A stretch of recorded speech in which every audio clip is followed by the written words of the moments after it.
देखिए, वैसे तो शिवराज मामा घोषणा की मशीन है, फिर भी ये जहाँ तक मऊगंज ज़िले का मुद्दा है, आपने बात कही, ये लड़ाई कोई आज की नहीं है।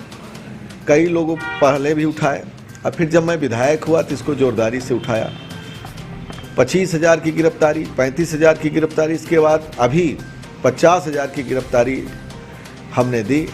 और उस गिरफ्तारी के दौरान हमने ये कहा था कि अगर 6 महीने के अंदर ज़िला नहीं बनेगा तो फिर हम अपनी सीमा स्वयं बना लेंगे। लेकिन मुख्यमंत्री जब भी आए तो उनको घोषणा करना पड़ेगा। जब मैं विधायक था तो उनको 2-3 बारी प्रोग्राम बने, उस प्रोग्राम को मैंने कहा भी कि अगर मुख्यमंत्री आए तो घोषणा के हिसाब से आएंगे तो कार्यक्रम होगा, नहीं तो नहीं होगा। लेकिन कार्यक्रम नहीं हो पाया। इस बार वो आ रहे हैं, सुनने में आया कि नहीं जिले की घोषणा करेंगे। मुझे इस बात की खुशी है कि जो मुद्दे मेरे थे मैंने उठाए थे पूरे ताकत से, आज उसकी चर्चा पेपर के माध्यम से और वैसे भी चल रही है, जिले की घोषणा करेंगे। मैं उसका स्वागत करता हूँ। साथ ही सुनने में आया है कि वो कॉलेज मऊगंज विधिक कॉलेज की उद्घाटन वो मेरे समय का है, मैंने उसका पैसा मंजूर कराया, उसका उद्घाटन है। और रही बात जिले की, तो जिले की घोषणा करते हैं, मैं उनका स्वागत करता हूं। अब देखेंगे आगे क्या होता है। अगर नहीं करते हैं, अगर घोषणा के बाद चीजें नहीं उतरती है जमीन पर तो क्या फिर आगे क्या करना है? देखिए, मैं उम्मीद करता हूं कि पेपर में भी छप रहा है, जो भारतीय जनता पार्टी के नुमाइंदे हैं वो भी चर्चा कर रहे हैं। मुझे ये कहा जाता था कि जब घोषणा होनी होती है तो विधायक जी आंदोलन कर देते हैं, तो घोषणा नहीं होती। इसीलिए मैं 6 महीने से शांत भी था। लेकिन मैं उम्मीद करता हूं कि मऊगंज की जनता को बेवकूफ़ नहीं बनाएंगे, और न मऊगंज की जनता बेवकूफ़ है। अगर वो घोषणा करेंगे, इस बार मैं उनका वेट करूंगा, इंतज़ार करता हूं कि वो घोषणा करेंगे। इसीलिए मैं कुछ अपनी तरफ से ऐसा कुछ कर भी नहीं रहा हूं, शांति से सुनूंगा और स्वागत करूंगा। अन्यथा नहीं करते तो फिर मैं अपनी बात पर कायम हूँ। अभी मेरे पास 6 महीने का समय है, मैं उसका निदान फिर अपने तरीके से कराने का प्रयास करूँगा। क्या माना जाए, चुनावी रंग है, ये चुनाव नजदीक है, नवंबर में लगभग चुनाव ही होने वाले हैं और 6 महीने से ज़्यादा का समय भी नहीं बचा है। देखिए, यथार्थ तो ये है कि 15 से लेकर के 18 महीने शिवराज सिंह की सरकार रही, उनको जिले की घोषणा 15 वर्ष पूर्व करना चाहिए। इसमें मऊगंज का काफ़ी नुकसान हुआ, युवाओं का नुकसान हुआ, किसानों का नुकसान हुआ, सारे लोग।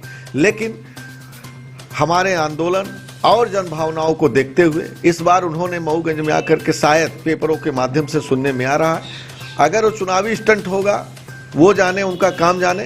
लेकिन हम ये जानते हैं कि अगर वो जिले की घोषणा करेंगे तो उन्हें क्रियान्वयन करना पड़ेगा, ये मुझे पूरा विश्वास है। अगर ऐसा नहीं करेंगे फिर हम अपने बात पर कायम हैं, आगे की लड़ाई देखेंगे। विकास यात्रा निकाली जा रही है भाजपा की और इस दौरान काफी विरोध भी हो रहा है, इवन पथराव भी हुआ था एक यात्रा के दौरान।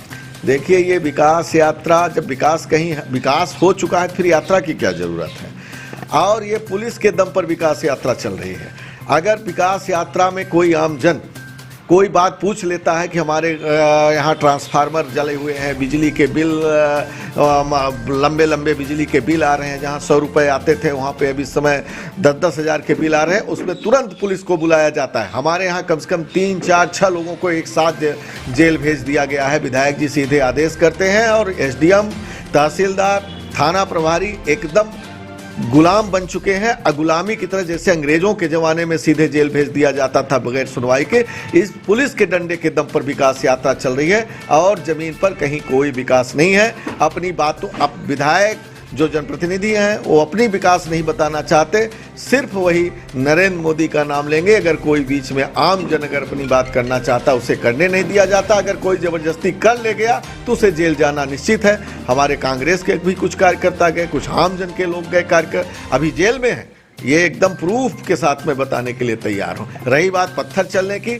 वो अगर कोई उनके ही कार्यकर्ता पत्थर चला करके जेल भेजने की एक साजिश कर रहे हैं और कहीं कोई पत्थर नहीं चला रहा। कानून व्यवस्था बिगड़ी है मऊगंज। हाँ, अभी मऊगंज थाने में आपने सुना होगा, मैं वहाँ पे जुडिशियल जांच का आदेश करवाया, आंदोलन किया आनन फानन करने में।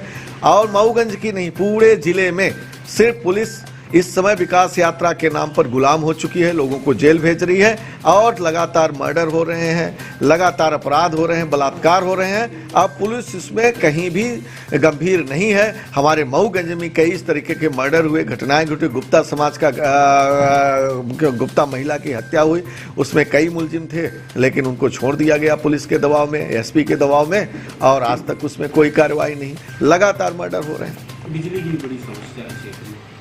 आप सब जानते हैं कि जब कमलनाथ जी की सरकार बनी 100 रुपए बिजली का बिल आता था, लगातार जनता को बिजली।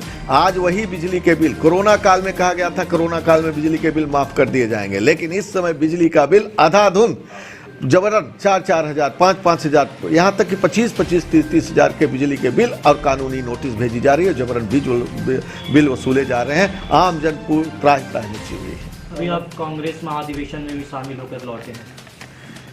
निश्चित रूप से अभी 3 दिन का अधिवेशन था, हमें भी वहाँ पे पहुँचने, प्रदेश प्रतिनिधि होने के नाते इस अधिवेशन में शामिल होने का अवसर मिला।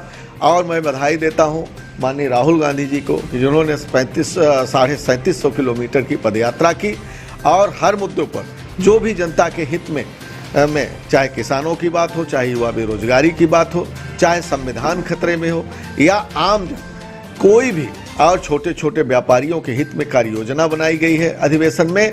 और आने वाले समय में कांग्रेस पार्टी भारत की जनता के लिए अच्छा से अच्छा क्या हो सकता है। वैसे भी कांग्रेस, आप जानते हैं, 85वां अधिवेशन था, ये आज़ादी की लड़ाई लड़ी है कांग्रेस पार्टी, और कांग्रेस पार्टी ने आज़ादी दिलाई है। एक से बढ़ करके एक नेता पैदा हुए, और मुझे फक्र है कि मैं उस पार्टी का एक सिपाही हूँ जहाँ पर लोग फांसी पर झूले। और महात्मा गांधी की पार्टी, सुभाष चंद्र बोस की पार्टी उसके राष्ट्रीय अध्यक्ष रहे, और उसका अधिवेशन था। और आज भी सर्वहारावर की कांग्रेस पार्टी है, और जनहिताय के लिए और हर गरीब अमीर सबको एक बराबर देने के लिए योजना बनाई गई। ये हमने अपनी आंखों से देखा है, सुना है। और जिस तरीके से अडानी, अंबानी और कुछ 2 व्यापारी हिंदुस्तान को बेच रहे हैं और जो लूट रहे हैं, उनके खिलाफ कांग्रेस पूरी तरह से लड़ाई लड़ेगी और आम जनता को न्याय दिलाएगी। इस अधिवेशन में हम देख करके आएंगे। बीएसपी के एक नेता है जो कांग्रेस में शामिल हुए थे और भाजपा में शामिल हो गए।